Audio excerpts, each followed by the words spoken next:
Dear students, in the previous lectures, we have seen data mining.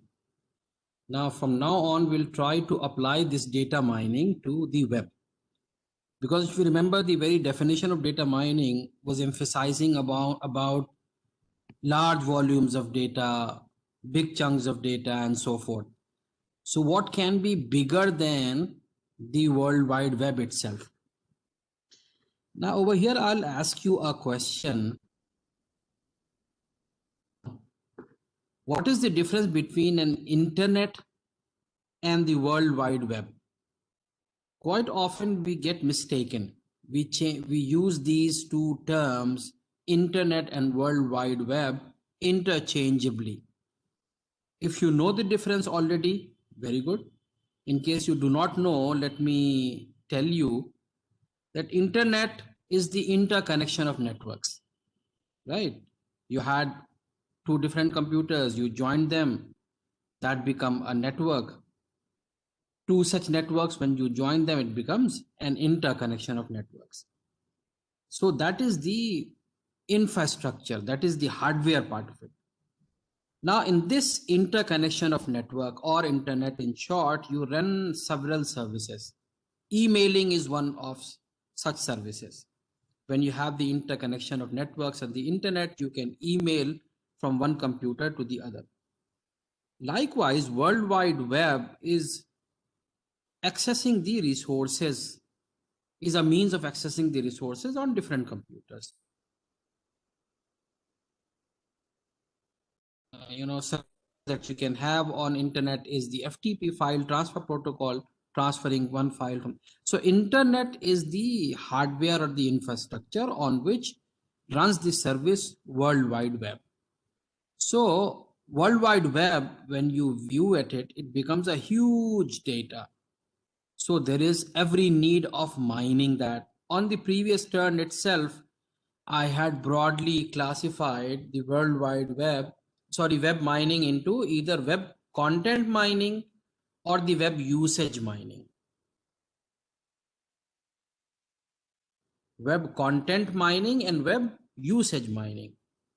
Content mining means whatever is there on the World Wide Web, you try to mine it. Usage is how people interact with that World Wide Web. That is what is web content mining. So that we will see later. Today, let us begin with web content mining. Okay. So let me move on to the next slide. Yes.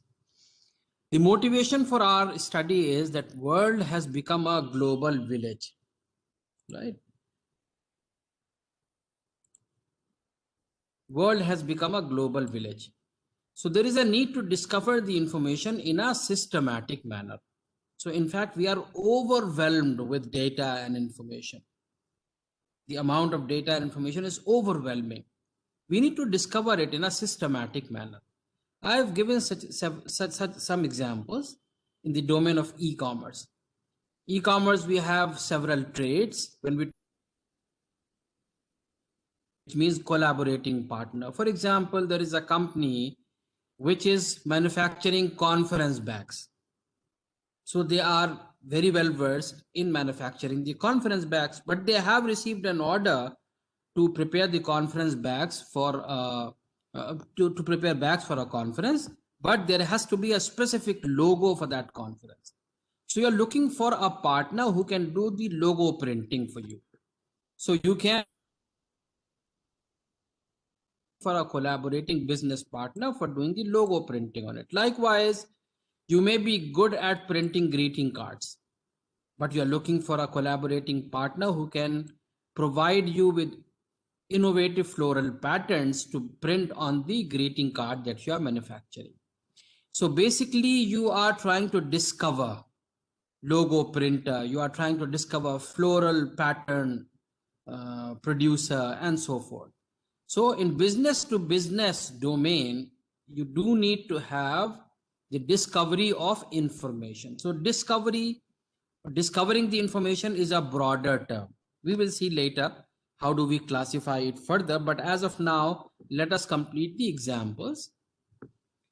Consumer to business, For example, there is a consumer who is looking for attires of a particular brand or a particular type or a particular color, whatever. A vehicle with given specifications. There is a consumer who is looking for a vehicle and he knows the specifications. He's trying to discover the manufacturers or the suppliers of such vehicles. Sports goods. There are so many needs in the sports arena. So there may be consumers of varying needs and they are trying to discover the producers of those sports goods or the suppliers of those sports goods. Then even consumer to consumer. There is a consumer who is looking for another seller of a second-hand vehicle. So this is the example of consumer to consumer. Searching for a home. Somebody is selling a home, somebody is trying to buy a home. How do you connect them? You need to discover information. Trying to sell some second-hand goods, anything, refrigerator or washing machine or anything that one tries to sell off, the other is trying to buy it. So consumer to consumer, again, discovery information. So the bottom line remains, other place could be better suited for this resource discovery than the internet itself or the World Wide Web itself. Okay, internet, or you say the World Wide Web itself. Okay, that is the mistake we do. We use these two words interchangeably. Which other place could be better suited for this resource discovery than the World Wide Web itself? Now, let us look at the problem definition. Discover information from hierarchical organization. See, this is our first block, hierarchical organization. We all know that web pages are written in the form of a hierarchy. There is a home page, then there is a child page, levels of child pages, and then there are further child pages and so on, right? Okay, in this case, it might be the terminal page itself, whereas they may have several child pages. Go on. Now the question arises, why do we organize information in such a hierarchical manner? Why can't we do it on a single page like this? This, in fact, is called a monolithic approach. If you put every information on the single page itself, the first page of the home page itself, that becomes a monolithic approach. Where does that word monolithic comes from? Monolithic is basically, mono means one and lithic means surface of the stone, right? Just as in the case of VLSI technology, we have monolithic approach in which every diffusion that is done through a single surface only. So the same term has been borrowed here. If you put everything on a single home page, that becomes a monolithic approach. But we avoid monolithic approach for a couple of reasons. Firstly, in the hierarchical manner, it is better organized. For example, this is the homepage of the university. Then you can write down for the students, for faculty members, for alumni, so on. And then within the students, you can talk about admissions, you can talk about examinations, right? So it is better organized this way, if you put it in the hierarchical manner. Secondly, it saves you the way, it saves you the bandwidth. If you put a very mixed up and a haphazard way, you will have to necessarily download the entire page before you can actually find your information. Whereas here, if you click the link of students, only this part will come. If you click the link of faculty, only this part will come. The rest of the part may be avoided. So you save bandwidth, right? You save data if it's organized in a hierarchical manner. But on one side, you are helped. On the other side, it becomes difficult to discover information. Discovering information may have been easier from the monolithic approach. If you had everything on a single page, you could have simply gone to do the string search, and that would have done the job for you. But over here, string search may not work because there may be certain information which is in this terminal page. You cannot do the string search on the home page and get to this information. You will have to successively load all the child pages and the terminal pages and then reach to that information. So on one side, hierarchical organization gives you a better look, saves you bandwidth, but it makes searching difficult, right? So our problem should include discovering information from hierarchical organization. That is the challenge before us. Now, second challenge is we want to discover precise information. No less, no more, right?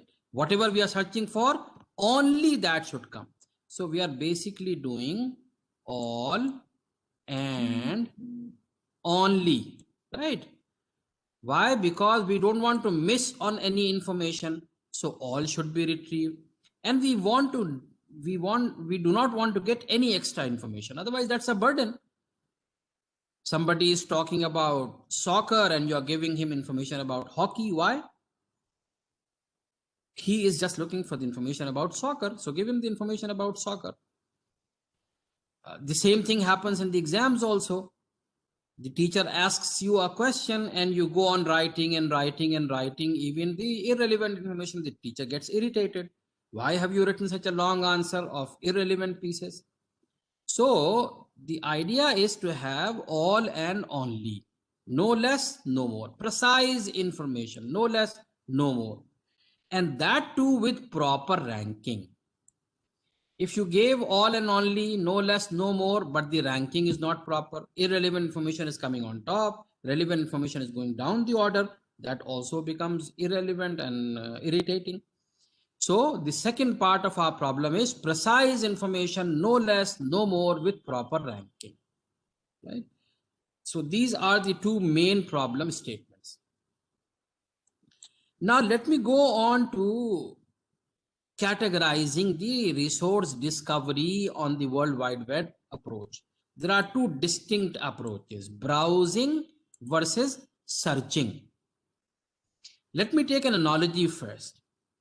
Suppose I give you a book and try to and tell you to find out certain information in this book.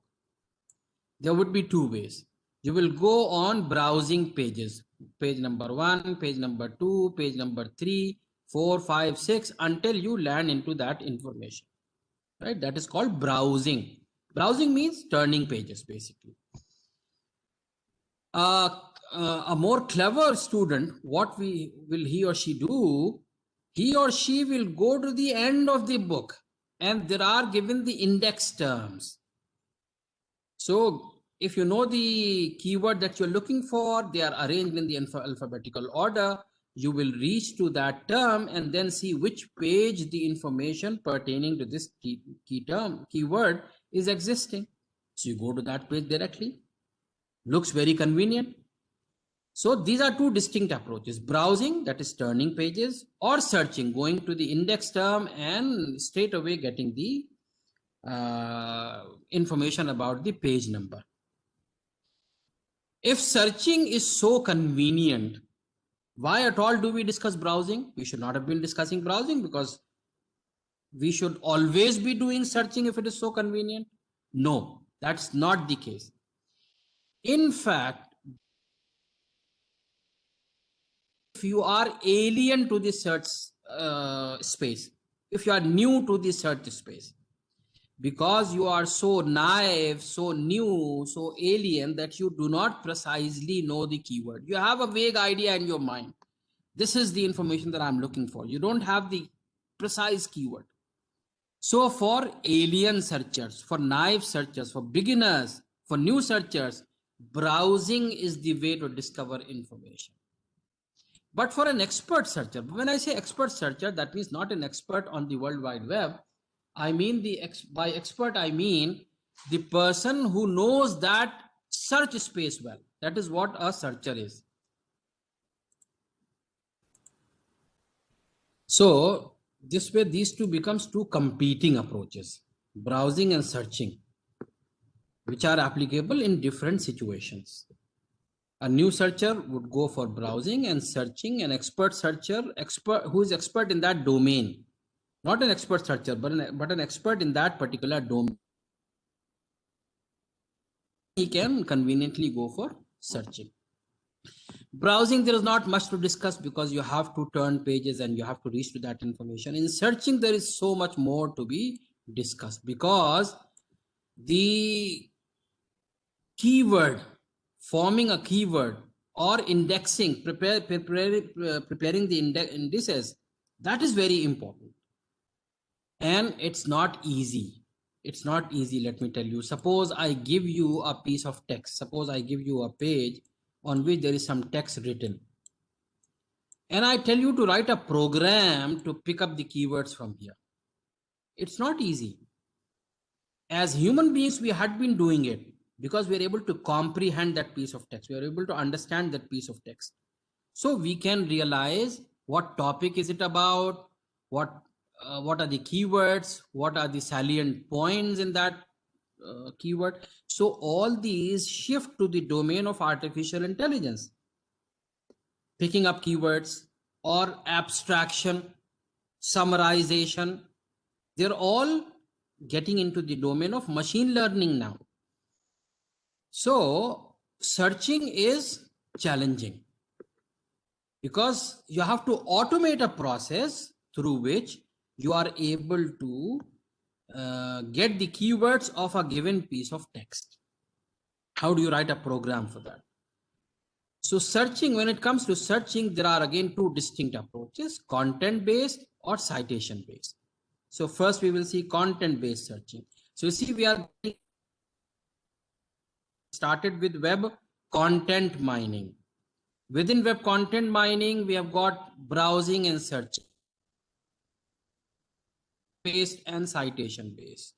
So I'm going into the content based searching first.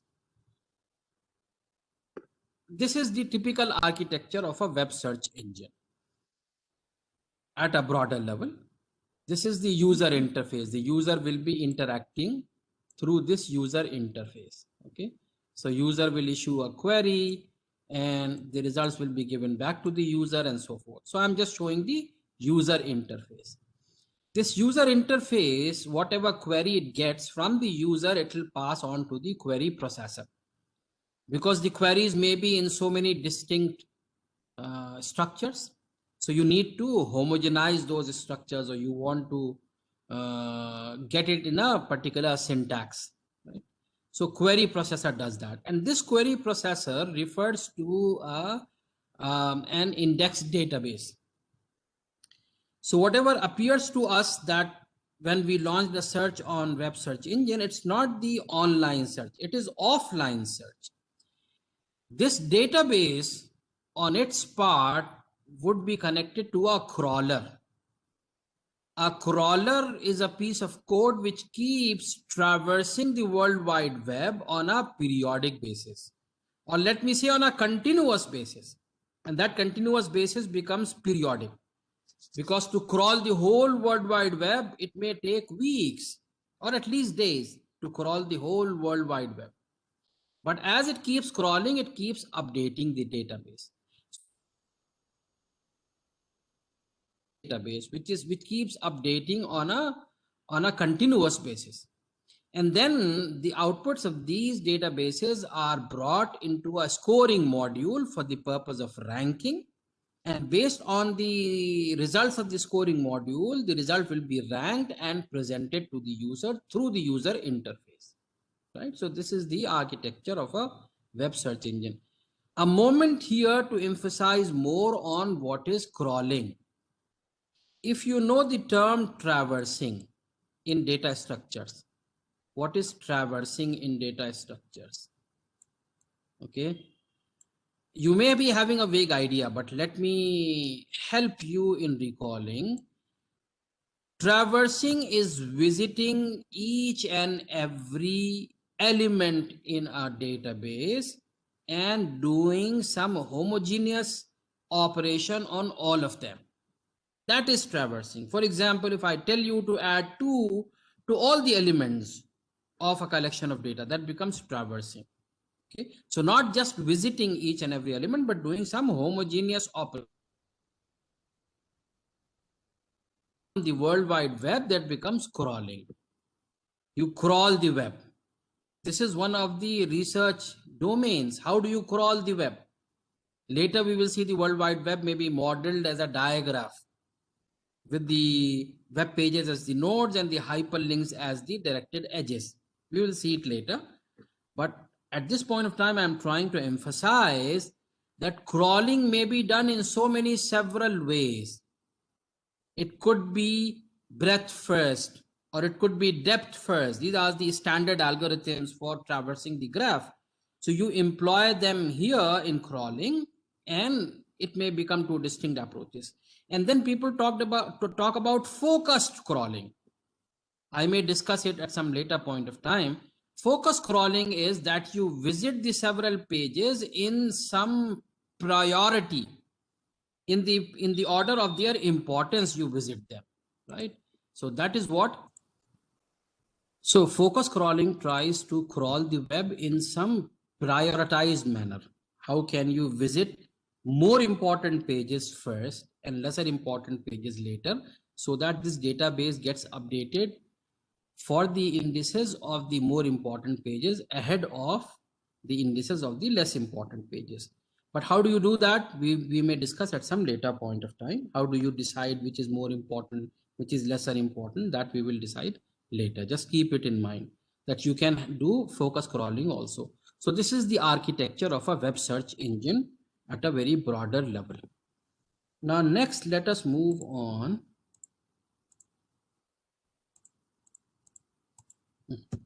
Yes, content-based web search. Contents of a page are the best descriptors of that page. That remains a fact. But to get the index terms of a given document is a non-too-trivial task. It's not trivial. As I said a little while ago, if I give you a piece of text and I ask you to write a program to pick out the index terms of that page, it's not easy. Yahoo relied on the human intelligence to get this indexing done for a good amount of time.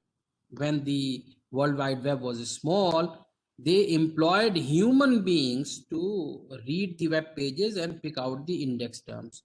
But this was definitely a non-scalable solution. As the web keep growing in an exponential manner, you cannot keep on employing human beings in an exponential manner. Equivalently, we may have to employ the complex natural language processing techniques to automate the job of indexing. Because in order to pick up the index terms from a piece of text, you need to comprehend that page. You need to understand that page, right? Unless and until you understand it, you may not be able to get the index words in a foolproof manner. So you may, on the other extreme, you may have to go for natural language processing techniques. There are two problems. Firstly, natural language algorithms in themselves are complex. Secondly, to apply those complex algorithms to the problem size as big as that, the World Wide Web itself, is even more complicated, right? To run a complex algorithm on a huge collection of data makes it more difficult, right? So that is why natural language processing techniques, applying them on the World Wide Web, is also ruled out. So some easier techniques have been researched upon by the information retrieval community, IR. And this had been in business even before the advent of the World Wide Web. Even before the World Wide Web had come, information retrieval had been going on because people had the digital data from before. In libraries, they had the digital data.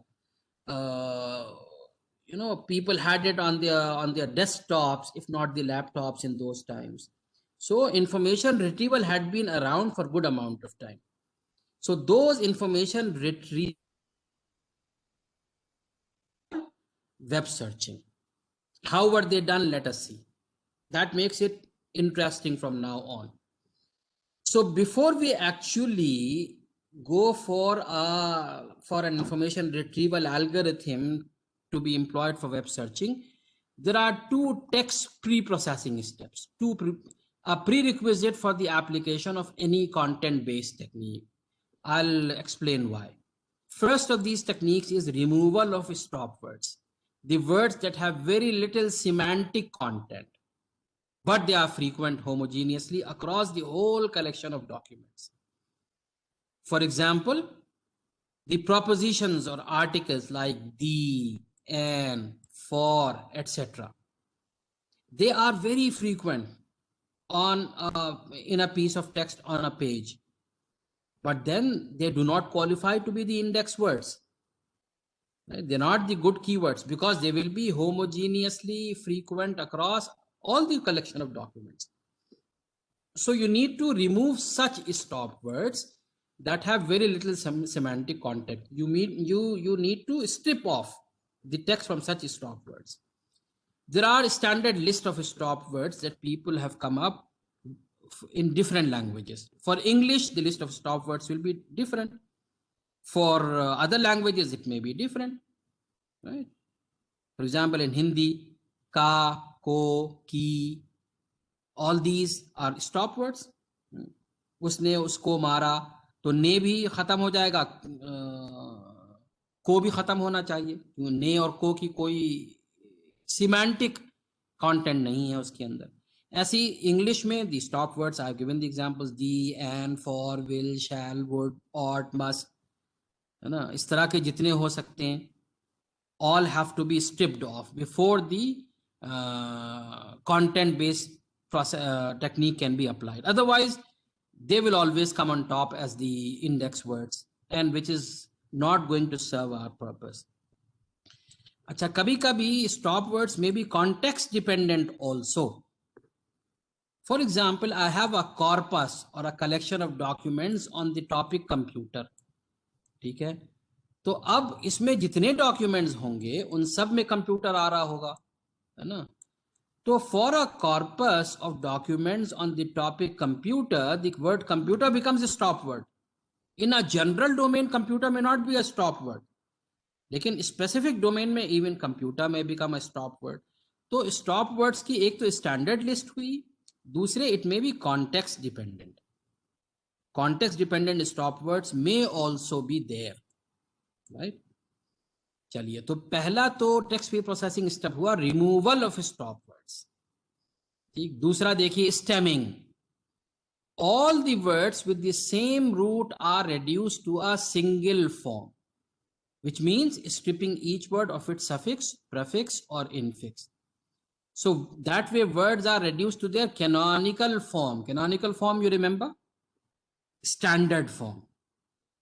जैसे example दिया, borrow, borrower, borrowed, borrowing, all would be reduced to the stem word borrow. Stem word इनका borrow है. अगर आप stemming नहीं करेंगे और आपने सर्च किया बोरो से, but the document contains borrower, it contains borrowed, contains borrowing, that document will never be returned because it isn't containing borrow as such. तो आपको क्या जरूरत पड़ी, आप इसको स्टेमिंग करें, है ना, ये रिमूव करें, इसके अंदर ये सारे जो प्रीफिक्सेस इनफिक्सेस हैं इन सबको रिमूव करें.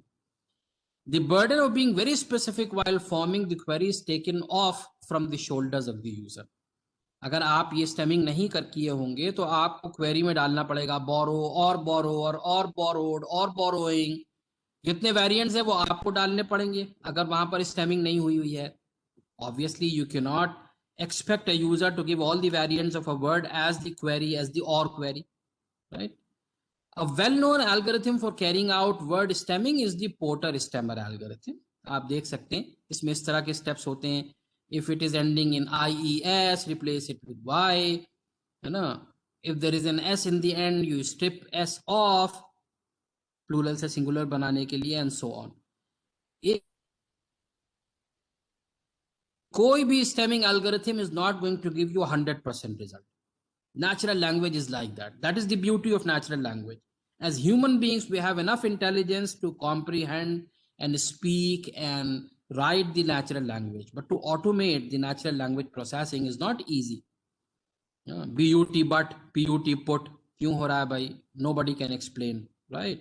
इसी तरह राइटिंग में भी है, किसी की स्पेलिंग क्या है, किसी की स्पेलिंग क्या है, ऐसा क्यों है, प्लूरल बनाने का कोई there is no single way कि प्लूरल बनना ही बनना है ना। आपने पेन्स लिखा हुआ था, एस स्ट्रिप ऑफ कर दिया। अब कोई ऐसा वर्ड आ गया जिसमें एस प्लूरल के लिए नहीं था, इंपॉर्टेंट था, तो वहां भी स्ट्रिप ऑफ हो जाएगा। तो no stemming algorithm is going to give you 100% result. आप उसको मैक्सिमाइज करने की कोशिश करते हैं, 85%, 90%, जितने भी स्टेमिंग बेस्ट मिल जाए वो आप कर लेते हैं, because there is no way that you can go to 100% in the case of natural languages, right? English के लिए पोर्टर स्टेमर एल्गोरिथम है, for other languages you may design your own stemming algorithm. अच्छा, it depends, stemming depends on the language of the document. Okay, तो अब यहाँ पर हम stop करते हैं। टेक्स्ट प्री प्रोसेसिंग हमने आज ली है। नेक्स्ट लेक्चर में इसको ज़रा सा अच्छे से समझ लीजिए, क्योंकि ये बेसिस है हमारी वेब माइनिंग की, वेब कंटेंट माइनिंग की। तो go through it, and you may, the beauty of the video is that you can replay it again and again, and think. If you have any doubts, let me know, we can clarify those doubts. From next turn we will look into the actual content mining, assuming that the text pre-processing steps of stop word removal and stemming have been done. Okay, so we'll stop here.